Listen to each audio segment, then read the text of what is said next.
আমরা আল্লাহর কাছে শুকরিয়া জানাচ্ছি যে আল্লাহ তাআলা জনগণের সামনে যারা ভোট ডাকাত তাদেরকে উন্মোচন করতে আমরা সক্ষম হয়েছি। বাংলাদেশে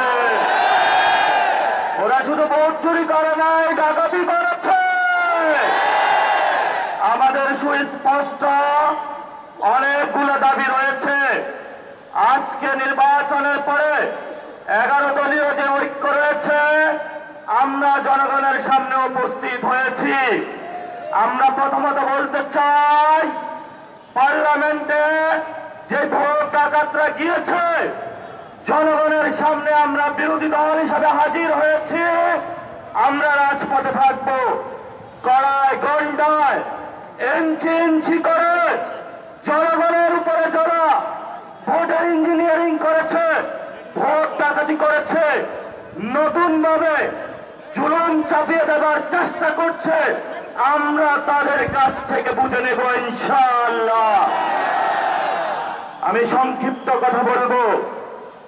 আমাদের ভাই শহীদ উসমান হাদী আজকে আমাদের মধ্যে থাকতে পারতেন। সংসদ সদস্য হিসাবে ঢাকা 8-এর আল্লাহ ওনাকে শহীদ হিসাবে নিয়ে গিয়েছেন। আমরা বিচারের দাবিতে মাঠে গিয়েছি। আজকেই যেহেতু বিরোধী দলীয় যাত্রা হচ্ছে এই বায়তুল মুকাররম থেকে, আমি সরকারের কাছে আহ্বান জানাবো, দেশের কাছে আহ্বান জানাবো, প্রশাসনের কাছে আহ্বান জানাবো, আপনারা দ্রুত গতিতে শহীদ উসমান হাদী ভাইয়ের হত্যাকাণ্ডের বিচার যাতে হয় সেই উদ্যোগ নিন। আমাদেরকে এতদিন বলা হয়েছে বিচার এবং নির্বাচন মুখোমুখি দাঁড় করাবেন না। আমরা মরিয়া প্রমাণ করিলাম যে আমরা নির্বাচন বিরোধী নই। এখন সময় এসেছে শহীদ উসমান হাদী ভাইয়ের হত্যাকাণ্ডের বিচার করতে হবে।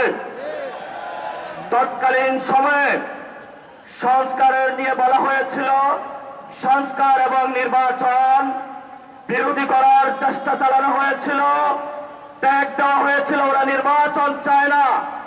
আমরা তোমাদের চোখে আঙ্গুল দিয়ে দেখিয়েছি আমরাই বাংলাদেশে গণতন্ত্র চাই, তোমরা চাও ভোট ডাকাতি করতে।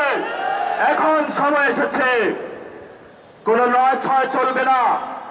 সংস্কারে জনগণে যে হাবতে ম্যান্ডেট দিয়েছে দ্রুত বাস্তবায়ন করতে হবে।